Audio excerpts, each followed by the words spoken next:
Cari telespettatori, eccoci insieme, parliamo di inflazione crescente, galoppante, che ci angoscia quotidianamente, ancor più angoscia chi ha una pensione non alta o addirittura chi ha la pensione minima, e poi di tasse, tante tasse che gravano comunque a prescindere sulle pensioni, una situazione che pone l'Italia a livelli veramente scoraggianti rispetto ad altri paesi evoluti, altri paesi europei, situazione che non vedo un miglioramento e anzi purtroppo soltanto situazioni che vanno a degenerare, perché poi l'aumento dei prezzi anche dei carburanti stessi, del riscaldamento eccetera incombe su chi vive di una pensione. Ne parliamo con Giancarlo Pegoraro, segretario regionale FNP del Veneto. Ben ritornato con noi, segretario, grazie di supportarci in questa disamina di varie questioni, non piacevole ma bisogna farla, tant'è. Allora, inquadriamo un po' la situazione. 30% in più di prelievo fiscale rispetto alla media dell'Unione Europea, e con pensioni che perdono un potere d'acquisto, anche molti buste paga, quelle che non hanno contratti collettivi, che vanno al rinnovo eccetera, perché noi abbiamo segnalazioni di famiglie che sono angosciate da questo. Qual è il quadro?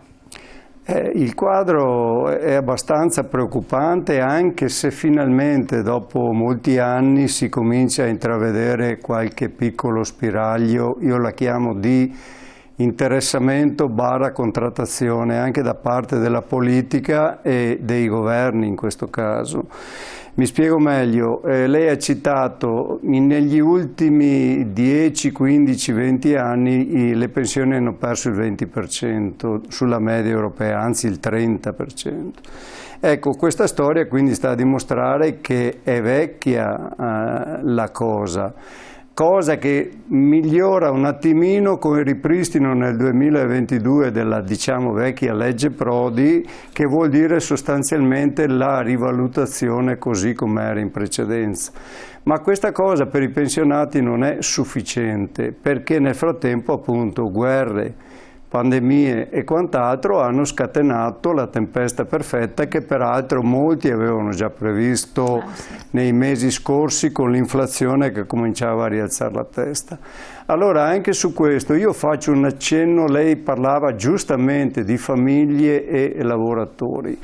Per quello che si può in pochi minuti bisogna chiarire un aspetto. La politica in questi giorni un chiacchiericcio incredibile, mi permetta di dire, si parla del minimo salariale, minimo orario per legge, della paga minima. Beh, io credo che su questo bisogna fare chiarezza e bisognerà che facciano chiarezza tutti, a partire da noi oggi qua, ma in pochi minuti, perché non sarà questa cosa che risolve il problema. Noi abbiamo dati Istat, ma del CNEL e di altri, dove si dice sostanzialmente che il problema vero è rinnovare i contratti di lavoro scaduti, che rappresentano circa il 95% della forza lavoro.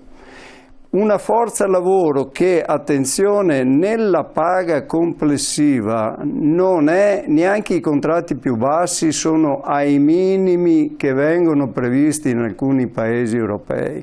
E poi attenzione che se noi rinunciassimo alla contrattazione, perché magari c'è una paga minima di legge, attenzione che rischiamo di perdere quello che è il salario differito in una busta paga, che sono le ferie, che sono le festività, che sono le tredicesime o le quattordicesime, che sono premi aziendali e che è quella partita di welfare che per fortuna in molte aziende è andata avanti in questi anni e che dà una mano. Quindi su questo bisognerà fare molta chiarezza, bisognerà dedicarci tempo, trasmissioni e spiegazioni molto chiare, ma attenzione a pensare che un minimo previsto dalla legge possa sostituire le voci della contrattazione. Il problema vero è, e mi fermo su questo, che la contrattazione per i lavoratori dipendenti dovrà essere più veloce,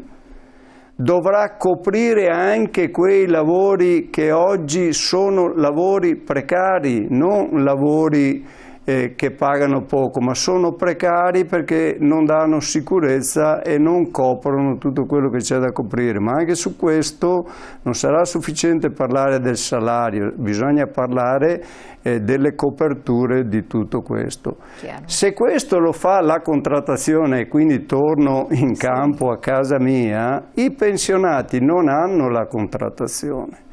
Noi abbiamo bisogno in questo senso sì della rivalutazione delle pensioni, ma attenzione che la partita più grossa, anche su questo bisognerà che qualcuno cominci ad essere molto chiaro, è sulla tassazione.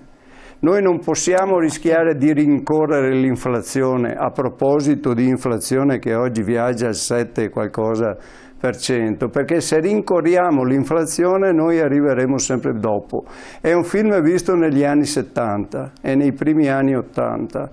Tu aumenti le buste paga nominalmente o le pensioni nominalmente, i prezzi salgono. Noi dobbiamo abbassare le tasse. Allora su questo noi abbiamo ormai studi, ma non nostri solo, sono dello Stato addirittura, dell'Istat, del CNEL, dell'Europa, dove sostanzialmente le pensioni italiane pagano una tassazione mediamente molto più alta di quasi tutti i paesi europei.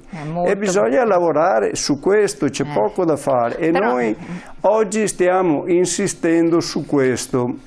Però quella cosa che non capisco è che a fronte di questa situazione l'Europa ci dice che noi paghiamo troppo le pensioni. Esatto, dicono così perché si vuole mantenere uno status quo, però anche su questo mi permetto di dire che la nostra politica tutta deve spiegare bene le cose. Noi abbiamo l'INPS, la nostra quota previdenziale, sostanzialmente paga l'assistenza, l'abbiamo detto qualche altra volta, e paga la previdenza. La previdenza sono i contributi che versano lavoratori dipendenti, lavoratori autonomi, partite IVA e quant'altro per maturare la propria pensione poi negli anni. L'assistenza invece è quella cosa giusta, dovuta e buona in uno Stato sociale democratico, ma che non può essere pagata con i contributi delle pensioni degli altri, cioè l'assistenza che può essere la povertà, che giustamente va affrontata, che può essere anche gli stessi ammortizzatori sociali, vanno un po' dissociati da quella che è la previdenza. Se noi guardiamo questi dati siamo nella media dell'11-11,5%, che è il valore medio europeo del costo della previdenza. Però anche su questo la domanda retorica, viene da dire, è perché e chi non lo vuole affrontare. Esatto.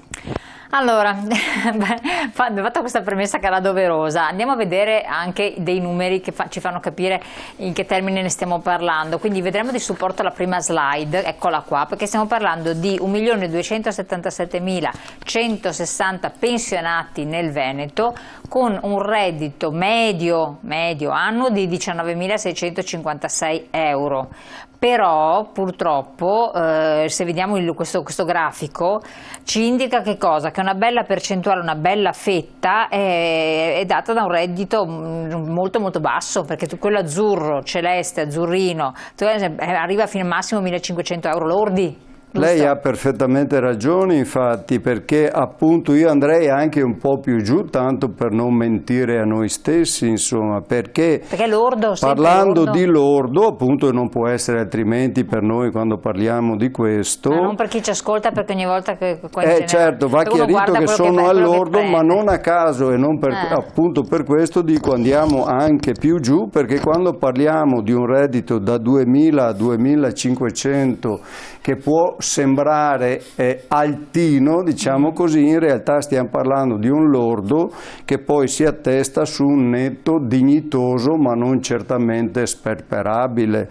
Quindi la nostra, come dire, situazione di pensionati in Veneto è data, ma già da anni, come si diceva, è data da una grande maggioranza di persone che va usata sta frase, deve stare attenta a come si sbarca il lunario, questa è la verità vera ed è per questo che noi insistiamo.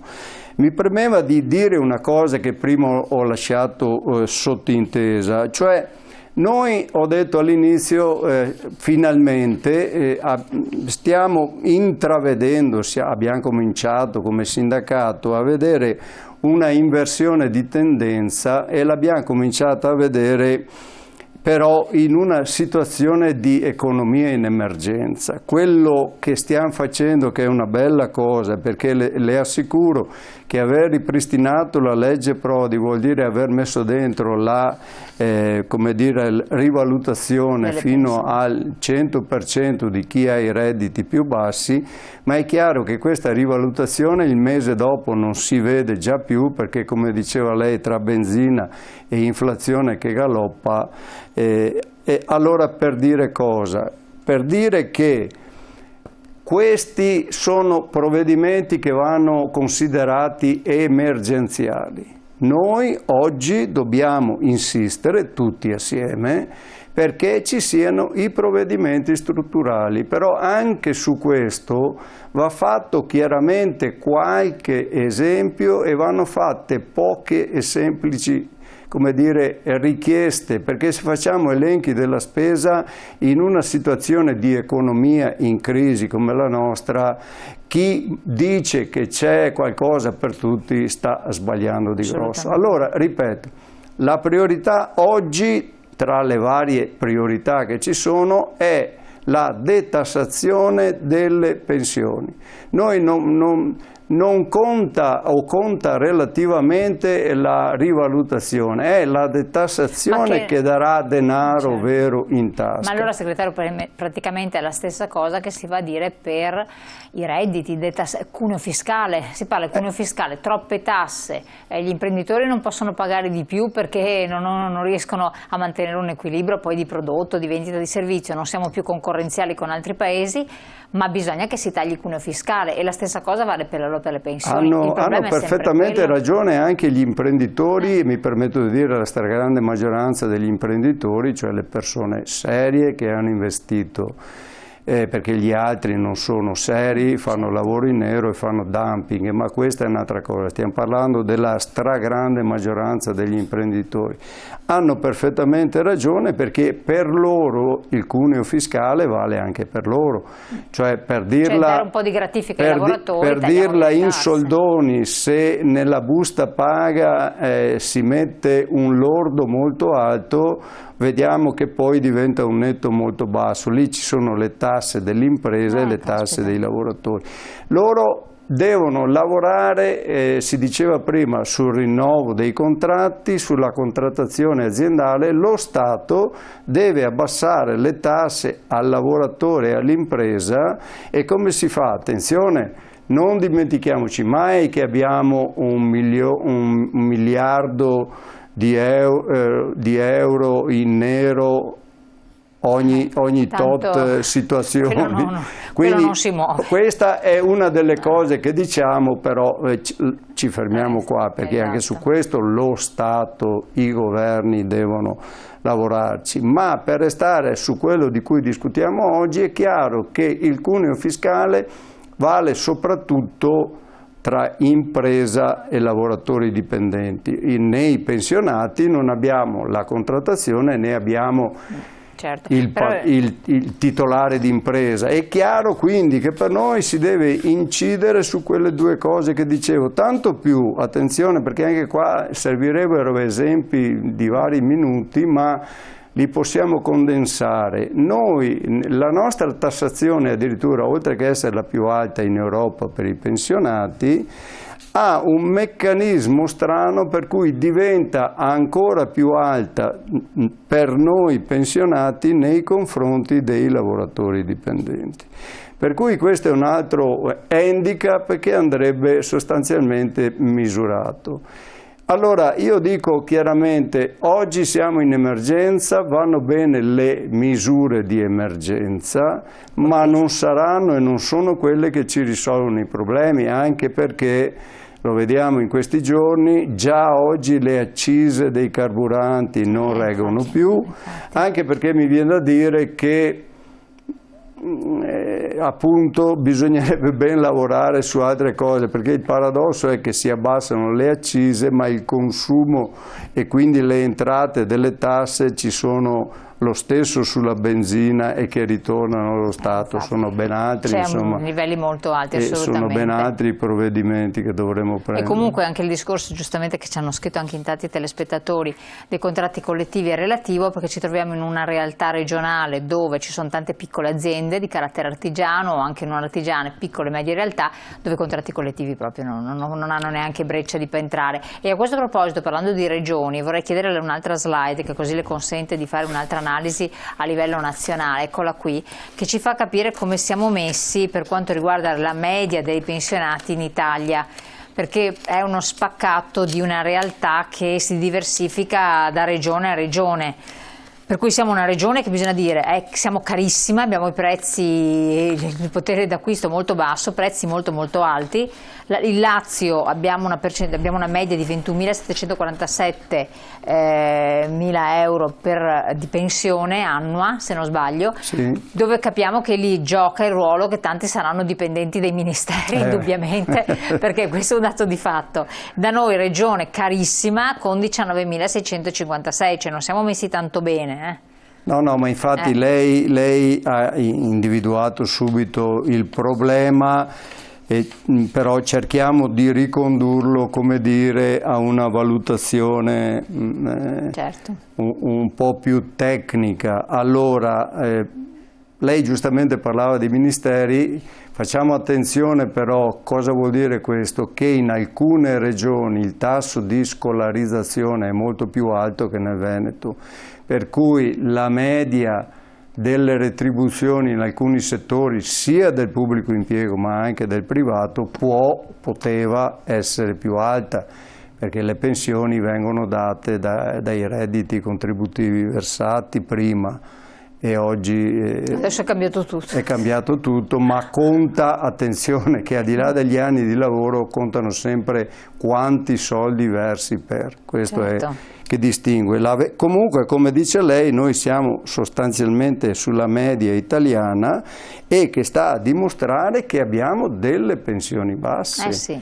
Ma non solo, ma è una media che rischierà in futuro, perché l'altro grande problema che magari non riusciamo ad affrontare oggi in trasmissione e nell'immediato è che l'invecchiamento della nostra popolazione nelle nostre città venete è molto più veloce, molto più alto di altre situazioni, per il semplice motivo che la denatalità è molto forte, ma anche questo è un problema da affrontare, doveva essere affrontato negli anni, ma da affrontare con ben altri strumenti che non siano le emergenzialità.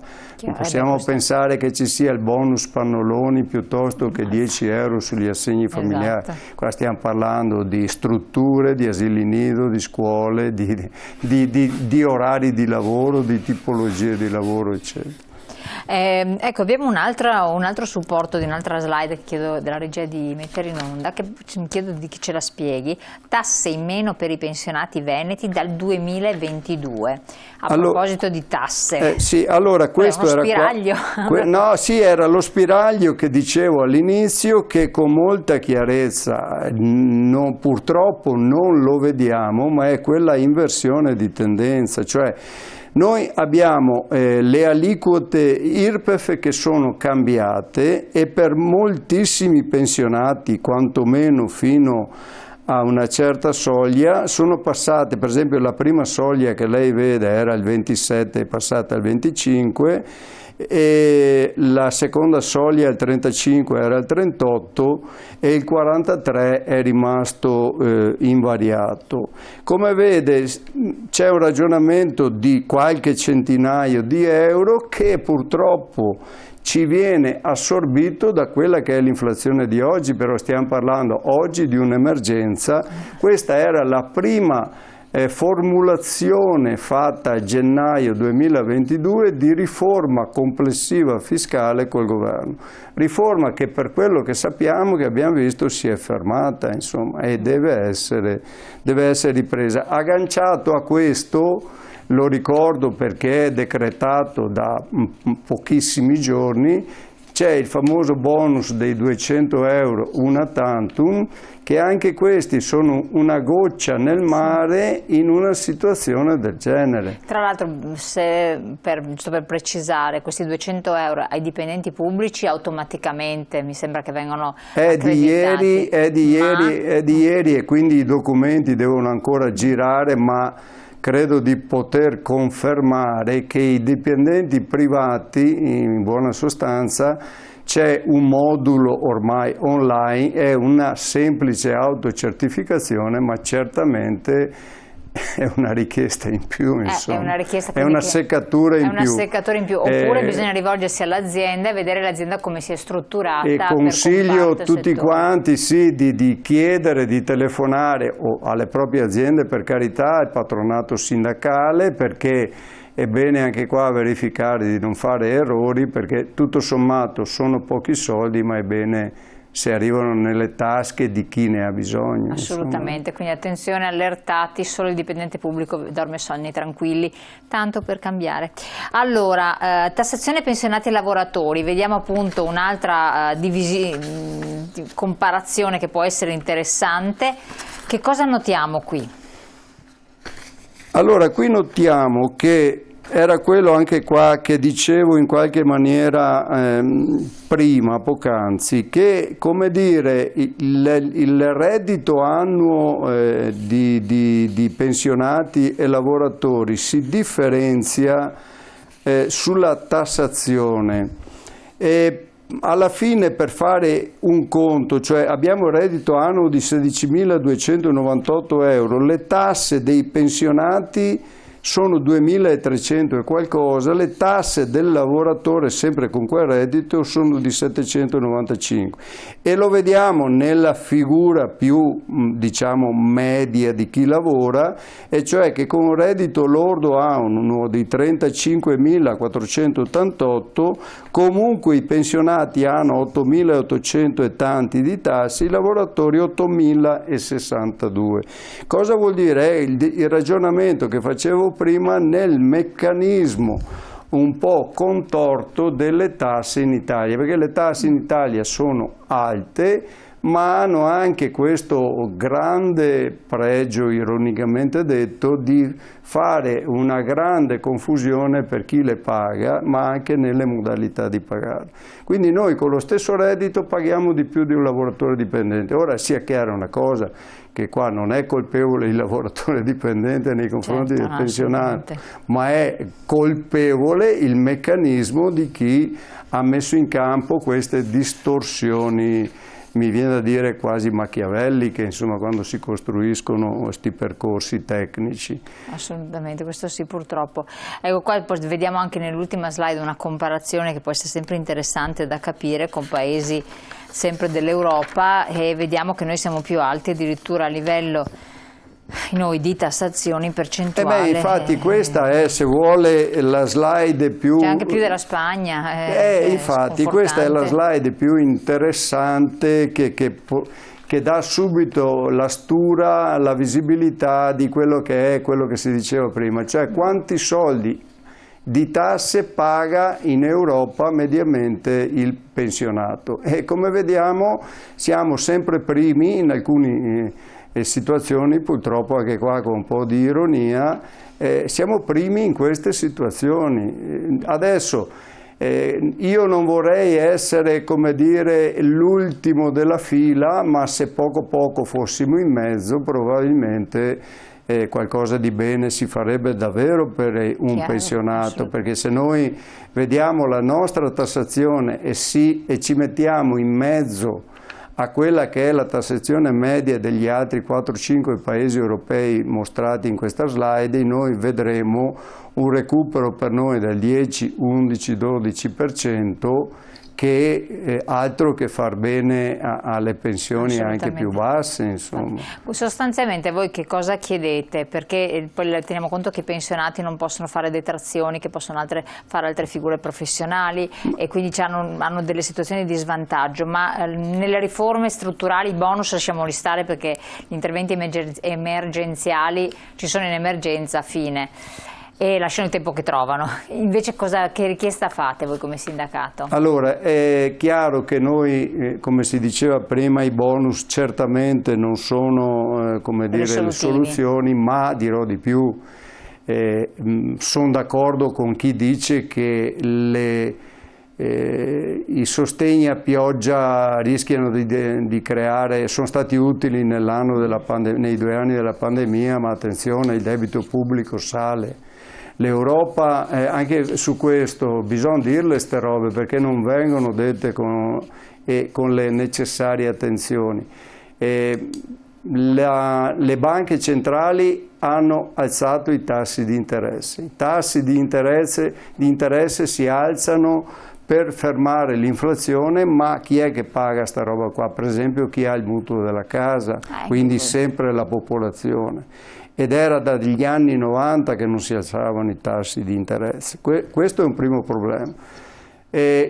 La distribuzione a pioggia, dicevo, attenzione, alza il debito pubblico e succede poi questo, che l'Europa piuttosto che i mercati, attenzione perché qua non è solo l'Europa sì, Europa no, sono i mercati poi che determinano queste cose e noi dobbiamo stare attenti, meno, ma la dico proprio con uno slogan, qualcuno mi criticherà ma non importa, sovvenzioni a pioggia, meno si diceva prima soldi sui pannoloni, quindi sui vari bonus, ma più altre cose strutturali. Allora, la prima. No, velocissimo perché siamo in chiusura.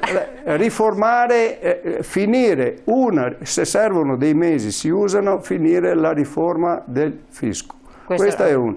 Le ricordo che dentro alla riforma del fisco ci stanno anche dei bonus, detrazioni, detassazioni, vede i 7,30 che noi facciamo quotidianamente.